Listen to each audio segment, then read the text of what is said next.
بسم اللہ الرحمن الرحیم۔ السلام علیکم ناظرین، اپنی نیکسٹ ویڈیو کے ساتھ آپ کو ویلکم کرتا ہوں اپنے اس چینل میں۔ امید ہے آپ سب خیریت سے ہوں گے۔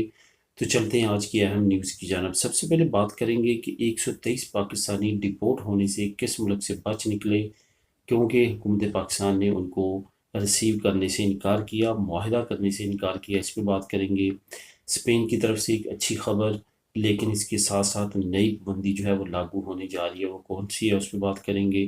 اٹلی ویزا سے ریلیٹڈ کچھ اہم اپڈیٹس ہیں اور اس کے بارے میں ہوشیار رہنے کی کیوں کر ضرورت ہے۔ آخر میں بات کریں گے ڈنمارک کی امیگرینٹس کے لیے ایک نئی پالیسی کا اعلان کیا گیا ہے، اس نئی پالیسی کی وجہ سے کیا امیگرینٹس پہ افیکٹس پڑیں گے، اس پہ بات کریں گے۔ سب سے پہلے تو 123 پاکستانی جو ڈپورٹ ہونے والے تھے اسی مہینے میں ایک چارٹرڈ فلائٹ کے ذریعے، ان کو فی الحال ڈپورٹ نہیں کیا جا سکے گا۔ اصل میں انگلینڈ جو ہے وہ تیاری کر رہا تھا 123 پاکستانیوں کو ڈپورٹ کرنے کی۔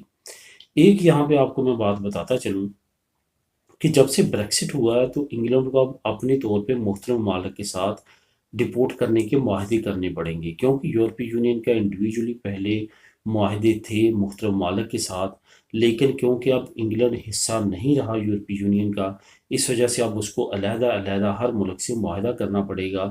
یورپین معاہدے کے تحت اب لوگوں کو ڈپورٹ نہیں کر سکتا۔ یہی وجہ تھی کہ 2020 کے آخر میں انگلینڈ نے بہت تیزی کے ساتھ لوگوں کو ڈپورٹ کیا تھا، کیونکہ اس کو خطرہ تھا کہ جب بریکسٹ ہو جائے گا تو بہت سارے ممالک کے ساتھ معاہدہ کرنے میں پرابلم ہوگی۔ یہی وجہ ہے کہ اب پاکستان کے ساتھ بھی معاہدہ کرنے میں انگلینڈ کو اچھی خاصی تنگی اور پریشانی ہے۔ اصل میں انگلینڈ نے ایک رپورٹ بھیجی تھی کہ ان کا ایک چارٹر طیارہ اس مہینے کے آخر میں جو ہے 123 پاکستانیوں کو لے کے ڈپورٹ کرے گا اور اسلام آباد لینڈ ہوگا۔ اس کے لیے جو سمری تھی وہ کابینہ جو پاکستان کی ہے وزیروں کی، اس کے پاس بھیجی گئی تاکہ وہ اپروول دیں اور اس کو حتمی شکل دی جا سکے۔ تو جو کابینہ پاکستان کی انہوں نے اس کو ریجیکٹ کر دیا اور کہا ہے کیونکہ پوری دنیا کو ریڈ لسٹ سے نکال دیا گیا اور پاکستان کے ساتھ امتیازی سلوک برتا جا رہا ہے، اس وجہ سے پاکستان اس سمری کو سائن نہیں کرے گا اور نہ ہی اس جہاز کو لینڈ ہونے دے گا اور نہ ہی 123 پاکستانی جو ڈپورٹ ہو کے آئیں گے ان کو ریسیو کرے گا۔ اس کے بعد اب ان کا یہ پلان جو ہے وہ کینسل ہو چکا ہے۔ 123 پاکستانی اب وہ ڈپورٹ نہیں کر سکیں گے، لیکن آنے والے مرحلے میں، آنے والے وقت میں ہو سکتا ہے کہ وہ نئے طریقے کے ساتھ پاکستان کے ساتھ معاہدہ کرنے کی کوشش کریں یا بلیک میل کرنے کی کوشش کریں، اور ہو سکتا ہے کہ ریڈ لسٹ پہ کوئی نئی اپڈیٹ بہت جلد سامنے آئے۔ یہ یاد رہے کہ ریڈ لسٹ کو لے کے کافی زیادہ جو ہے وہ پرابلم کریٹ ہوئی ہے دونوں ممالک کے درمیان، کیونکہ انڈیا میں ابھی بھی پاکستان سے کہیں زیادہ انفیکشن ریشو ہے، لیکن اس کے باوجود انڈیا کو ریڈ لسٹ سے نکال دیا گیا ہے، لیکن پاکستان کو ابھی تک رکھا گیا ہے۔ اسی طرح جب کرونا وائرس شروع ہوا تھا اس وقت انڈیا میں بہت بڑی تعداد میں مریضوں کی تعداد تھی اور نیا وائرس بھی آ چکا تھا جس کو ڈیلٹا وائرس یا انڈین وائرس بولتے ہیں، لیکن پاکستان میں نہ ہونے کے برابر مریض تھے، لیکن پھر بھی پاکستان کو پہلے ریڈ لسٹ میں رکھا گیا اور انڈیا کو بہت عرصہ بعد ریڈ لسٹ میں جا کے رکھا گیا، جب انگلینڈ میں بھی ڈیلٹا وائرس بہت تیزی کے ساتھ پھیل چکا تھا۔ تو یہی وجہ ہے کہ پاکستان کو یہ بھی ناراضگی ہے اور اس کی جو ہے وہ کافی زیادہ وجوہات اور بھی بنتی ہیں، جو کہ سفارتی تعلقات جو اس وقت ہیں پاکستان اور انگلینڈ کے درمیان نواز شریف کو لے کے، وہ بھی ایک بڑی وجہ ہے۔ تو یہ تمام معاملات کی وجہ سے اب حکومت نے یہ فیصلہ کیا ہے کہ انگلینڈ کی طرف سے اگر پاکستانی کو ڈپورٹ کیا جاتا ہے تو ان کو بالکل بھی ریسیو نہیں کیا جائے گا۔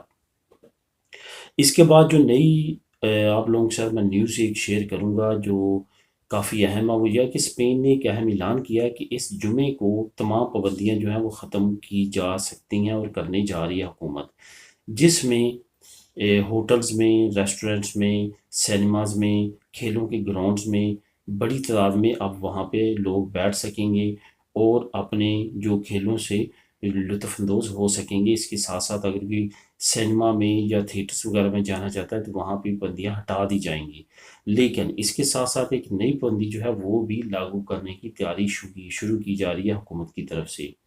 اصل میں وہ پابندی یہ ہے کہ اگر اب کوئی کھیلوں کے گراؤنڈ میں جانا چاہے گا، تھیٹر میں جانا چاہے گا یا سینما میں، ایون اگر کمرشل سینٹر میں بھی جانا چاہے گا تو اس کے لیے اس کے پاس لازمی طور پہ ویکسین سرٹیفکیٹ ہونا چاہیے۔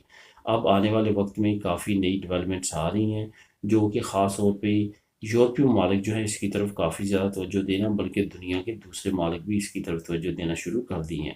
آنے والے وقت میں، جیسے میں نے لاسٹ ویڈیوز میں بھی آپ کو کہا تھا، کہ جو نئی پابندیوں کا سامنا لوگوں کو کرنا پڑے گا وہ ویکسین سرٹیفکیٹ کا ہوگا۔ جن جن لوگوں نے دونوں ڈوزز یا جانسن کی ایک ڈوز کمپلیٹ لگائی ہوگی اور اس کے بعد سرٹیفکیٹ ہوگا، اس کے لیے کوئی بھی پرابلم نہیں ہوگی جانے آنے میں۔ لیکن جنہوں نے ابھی تک ویکسین نہیں لگوائی ہوگی ان کے لیے کافی زیادہ آنے والے فیوچر میں پرابلم ہو سکتی ہے۔ نہ تو وہ کہیں سفر کر سکتے ہیں، اور نہ ہی کہیں شاپنگ کر سکتے ہیں، اور نہ ہی وہ کہیں اپنا وقت گزارنے کے لیے جا سکتے ہیں۔ اس تمام سچویشن کو سامنے رکھتے ہوئے وہ لوگ جنہوں نے ابھی تک ویکسینیشن نہیں کروائی وہ لازمی طور پہ کروا لیں اور اپنا certificate as soon as early حاصل کریں۔ یہاں پہ میں ایک اور بات بھی بتاتا چلوں کہ جن لوگوں کے پاس ڈاکومنٹس نہیں ہیں وہ بھی لگوا سکتے ہیں، بغیر اپوائنٹمنٹ کے لگوا سکتے ہیں، اپوائنٹمنٹ کے ساتھ لگوا سکتے ہیں۔ صرف آپ کو ضرورت ہے اپنی ڈاکٹر کے پاس بات کرنے کی، جو آپ کو آفیشلی لانچ کیا گیا ہے۔ آپ کے پاس جو میڈیکل کارڈ ہے اس کی وجہ سے آپ وہاں پہ جا کے ان سے بات کر سکتے ہیں اور اپنی ڈوزز لگوا سکتے ہیں۔ اس کے بعد اسی کارڈ کی مدد سے آپ اپنا سرٹیفکیٹ بھی وصول کر سکتے ہیں۔ اس وجہ سے بہت زیادہ توجہ دی کہ اس کام کو کمپلیٹ کریں اگر فیوچر میں پریشانی سے بچنا چاہتے ہیں تو۔ اٹلی ویزا کے بارے میں نئی اپڈیٹس ہیں۔ اٹلی ویزا آج سے تقریباً 6 مہینے پہلے میں نے آپ لوگوں کے ساتھ ایک نیوز شیئر کی تھی کہ اسلام آباد امبیسی جو ہے اٹلی کی، وہاں سے ہزاروں کی تعداد میں ویزاز کو چوری کیا گیا ہے، جس کے بعد اٹالین امبیسی نے ایک ہائی الرٹ جاری کیا تھا کہ ہمارے ویزاز پہ فلائی کیا جا سکتا ہے، اس وجہ سے حکومت مدد کرے۔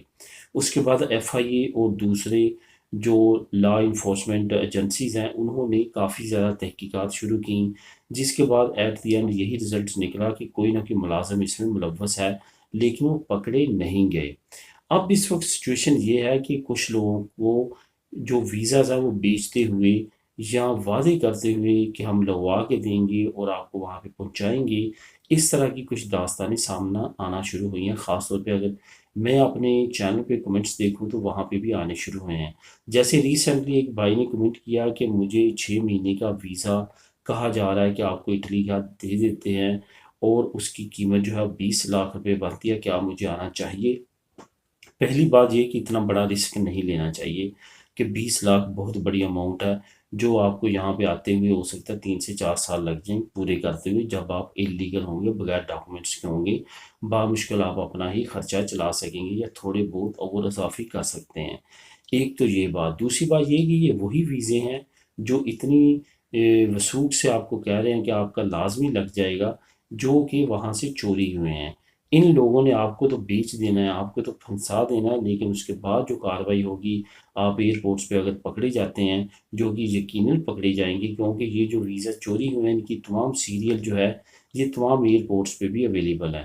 تو جب آپ پکڑے جائیں گے تو اس وقت آپ کے لیے ہی تمام مسئلے مسائل ہوں گے، نہ کہ ان لوگوں کے لیے۔ آپ ان لوگوں کا جتنا بھی کہیں گے کہ انہوں نے آپ کو دیا، کوئی بھی آپ پہ اعتبار نہیں کرے گا، آپ کو ہی سزا ہوگی اور آپ ہی پکڑے جائیں گے۔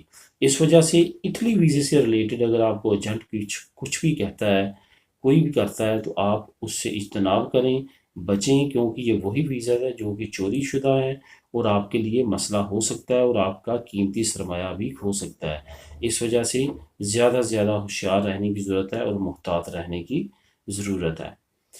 آخر میں بات کرتے ہیں ڈنمارک سے ریلیٹڈ۔ ڈنمارک کی جو اس وقت موجودہ حکومت ہے وہ امیگرینٹس کے کافی زیادہ اگینسٹ ہے، اور اس نے الیکشن کمپین کے دوران بھی کافی زیادہ ایسے وعدے کیے تھے جس کی اب وہ تکمیل چاہتے ہیں۔ جیسے کہ پہلے انہوں نے کچھ ایسے کام سر انجام دیے جس کے بعد یورپی یونین نے بھی ان پہ کچھ پابندیاں لگائیں اور جرمانے کیے۔ اب ان کی طرف سے ایک نیا قانون جو ہے وہ لانچ کرنے جا رہی ہے ڈنمارک کی حکومت۔ اصل میں پرائم منسٹر کی اناؤنسمنٹ پارلیمنٹ میں کی گئی ہے۔ ان کا کہنا ہے کہ وہ لوگ جو 3 سے 4 سال سے بالکل کام نہیں کر رہے اور ڈنمارک کے بینیفٹس لے رہے ہیں، بچوں کے بینیفٹس لے رہے ہیں اور خود بے روزگاری کے بینیفٹس لے رہے ہیں، ان کو اب لازمی طور پہ 37 گھنٹے ہر ہفتے کام کرنا ہوگا اگر وہ بینیفٹس لینا چاہتے ہیں۔ اس کے ساتھ ساتھ انہوں نے کہا کہ اگر ایسے لوگ جن کو نوکری نہیں ملتی اور وہ 37 گھنٹے پورے نہیں کر سکتے تو ان کو ویلفیئر سوسائٹیز، ویلفیئر اداروں کے ساتھ فری میں کام کرنا پڑے گا اگر وہ بینیفٹس لینا چاہتے ہیں۔ اٹس مین کہ اگر ڈنمارک میں مستقبل میں کوئی بھی امیگرینٹ بینیفٹس لینا چاہے گا تو اس کے لیے اب ناممکن کر دیا گیا ہے۔ آپ کو لازمی طور پہ کام کرنا پڑے گا، ہفتے میں 37 گھنٹے۔ اگر آپ کو کام نہیں ملتا تو فری میں کام کرنا پڑے گا خیراتی اداروں کے ساتھ ان کی ہیلپ کرنے کے لیے، لیکن ایسا ممکن اب نہیں ہوگا کہ ڈنمارک میں آپ بیٹھ کے بینیفٹس لیں۔ تو اس وجہ سے ڈنمارک کے بارے میں آنے والا وقت جو ہے امیگرینٹس کے لیے کافی زیادہ مشکلات کا شکار ہو سکتا ہے۔ تو دوستو یہ تھی آج کی اہم نیوز، ملیں گے نیکسٹ ویڈیو میں نئی نیوز اپڈیٹ کے ساتھ۔ اللہ حافظ۔